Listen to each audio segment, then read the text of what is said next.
안녕하십니까?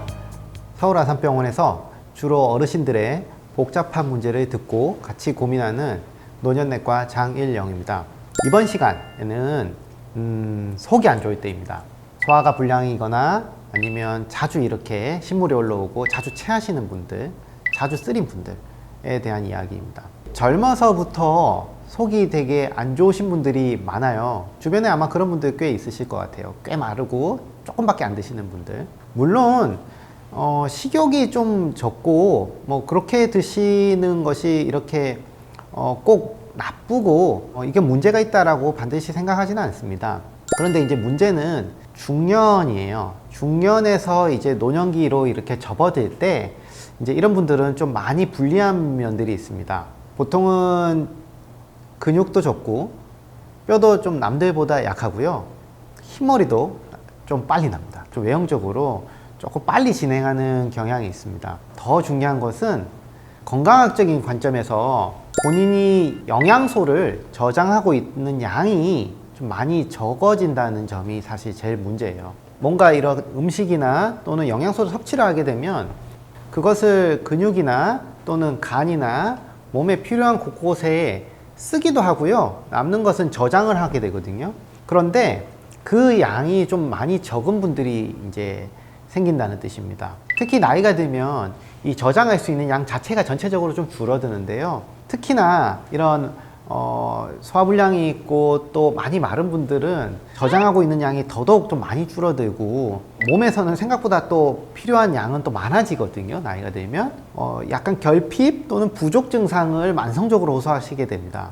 이렇게 되면 당장은 그렇게 그냥 지낼 수는 있는데요. 문제는 스트레스를 좀 많이 받으시거나 많이 아플 때, 이때가 문제입니다.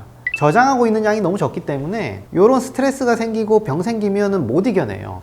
우리가 살면서 겪게 되는 여러 가지 우여곡절이 좀 많잖아요. 가끔은 아파서 뭐 작게는 감기부터 많게는 입원해야 되는 이런 분도 있고요. 또 뭐 교통사고라든지 또는 뭐 나의 뜻과 다르게 뭐 넘어져서 생기는 사고들도 있습니다. 이런 여러 가지 일들이 결국은 내 몸으로 생각하면 내 몸은 스트레스가 발생한 거고요. 이때를 잘 이겨내야 예전처럼 돌아가는데 저장하고 있는 양 자체가 적고 갖다 쓸 게 적기 때문에 회복하는데 상당한 시간이 걸리고 결국은 회복이 잘 안 돼서 그 다음부터는 내리막길을 걸어가요. 즉 나빠지기 시작합니다. 이 부분을 단순히 저장하고 있는 부분을 떠나서 소화 기능으로 보면 결국은 이 소화 기능이라는 것이 나이가 들면 들수록 이렇게 떨어지고 장 운동이나 장의 힘이 많이 떨어지는데요. 이게 시간이 가면 갈수록 나빠지기 때문에 이분들이 음식 먹는 것이 좀 줄어드는구나. 음식의 양을 내가 이제는 더 줄여야 되겠구나 라고 생각을 하신다면 젊었을 때 또는 중년에 벌써 만성적인 소화불량이나 위장장애가 있어서 식사량 자체가 많이 적은 분들은 앞으로가 사실은 걱정이에요. 이렇게 만성적으로 속이 안 좋은 분들은 사실 어떻게 해야 할까요?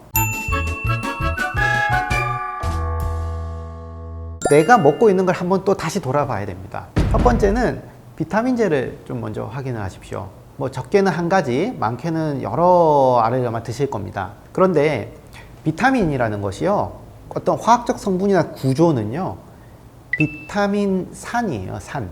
비타민이라는 것이 산으로 된 구조물이고 그것을 안정화시키기 위해서 뭔가를 붙여서 알약 형태로 만들어 둔 거예요. 윗속에, 뱃속에 들어가면 원래의 성격이 나오면서 산성에 의한 이 위장장애나 위의 어떤 데미지가 꽤 생길 수 있습니다. 물론 건강한 분들은 문제가 안 되는데요. 이게 이제 내가 식사량이 줄어들고 위의 기능이 떨어졌다고 판단될 때부터는 이 비타민제가 위에도 어느 정도 영향이 갈 수 있고 특히 위장장애가 좀 꽤 생기는 분들이 있습니다. 비타민제는 사실 꼭 안 먹어도 당장은 어떤 문제가 생기지는 않거든요. 그래서 만성적인 위장장애가 있으신 분들은 비타민제를 1주에서 2주 정도만 좀 쉬어 보시길 권해드립니다. 그리고 또 흔히 많이 생기는 어떤 이슈가요, 칼슘이 안 맞는 분들이 좀 많습니다. 나이가 들면 칼슘이 사실 꼭 필요하고요, 많이 필요해요. 우리나라 어르신들은 칼슘이 특히 많이 부족하세요. 그런데 이 칼슘을 음식으로 섭취하지 않고요, 비타민제로 섭취를 하면 양이 많이 들어가 있거든요. 이 예민하신 분들은 칼슘이 안 맞아서 위장장애가 생기거나 변비가 생기거나 또는 굉장히 이제 장이 불쾌한 경우가 많습니다. 그래서 혹시 추가로 칼슘제를 좀 많이 복용하고 계신 분들, 비타민제도 드시고 칼슘제 드시는 분들은 한번 두 가지를 조금만 쉬어보세요. 그리고 속이 어떻게 변하는지 한번 살펴보십시오. 편안해진다면 거기에 본인하고 조금 안 맞는 것이 있을 확률이 높습니다.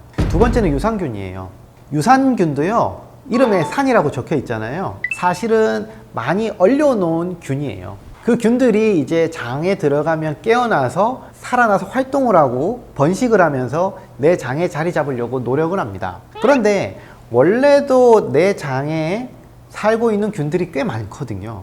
그런데 이렇게 유산균이 많이 들어와요. 물론 대부분은 유익한 균들이 많지만 어쨌든 내가 원래 가지고 있던 이런 장내 세균들하고 한 번 정도는 이런 교통 정리를 하게 됩니다. 그죠? 심한 경우에는 한번 충돌을 할 수도 있고요.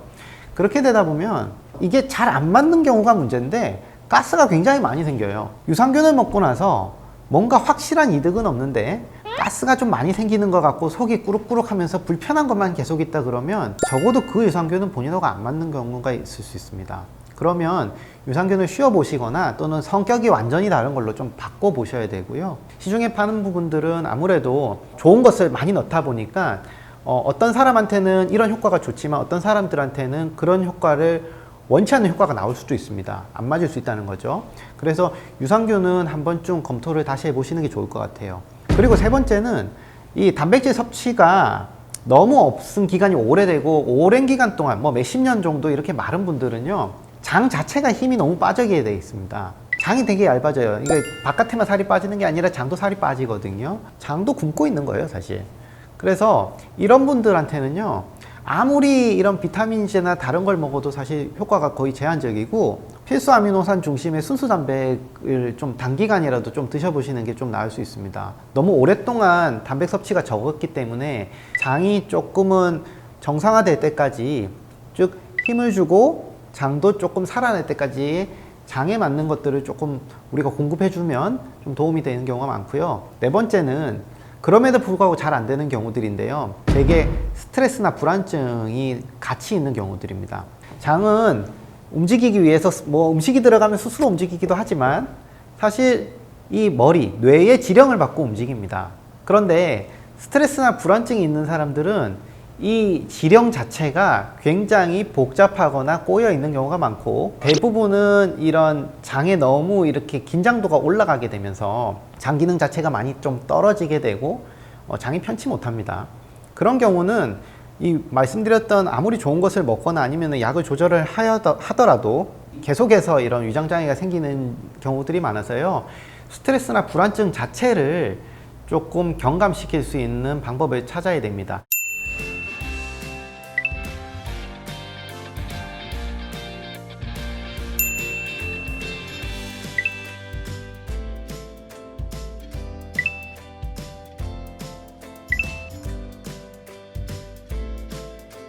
두 번째 시간에서는요, 속이 많이 쓰리고 소화불량이 오래 갈 때 내가 먹고 있는 것은 어떤 걸 좀 챙겨보는 게 좋겠고, 그리고 또 스트레스나 또는 내가 좀 주의해야 될 것은 무엇인지에 대해서 한번 살펴보았습니다. 다음 세 번째 강의에서는요, 남자의 갱년기에 대해서 한번 이야기해보는 시간을 갖도록 하겠습니다. 좋아요, 구독 부탁드립니다. 군포시 도서관 많이 사랑해주세요.